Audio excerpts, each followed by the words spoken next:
دكتوره احنا شايفينك متعصبه طبعا من المنظر اللي بيحصل بره، فقولي لنا ايه اللي حصل معاكي وقلتي للقاضي ايه فيه؟ حضرتك مش حصل معايا بس، حصل مع كل المرشحين المستقلين بأداء همجي بوجود بلطجيه على عين ومسمع الجهات القضائيه والموظفين الاداريين الموجودين. وانا رحت لرئيس اللجنه واعترضت على هذا الاجراء، لان ما يصحش عضو نادي الزمالك يتبهدل والبلطجيه تدخل لحساب القايمه، ما ينفعش الرئيس يقول ديمقراطيه واحنا نقول بلطجيه. ازاي؟ انا برفض الكلام ده، والكلام ده على مسؤوليتي، وانا عملت بلاغ على الفيسبوك للرئيس. هل يتم بطلان الانتخابات؟ طبعا دي قلة أدب وانتهاك للحرية والديمقراطية. في ناس اتعورت وراحت للقاضي، وفي واحدة ست ممكن تكون ماتت، أنا شفتها وما عرفتش أنا وناسي نشدها.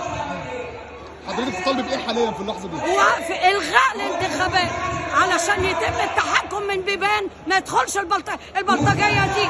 دخلت الساعة 5 الصبح من النشاط الرياضي، وأنا مصورة الكلام ده وعلى صفحتي موجود وعلى مسؤوليتي الخاصة.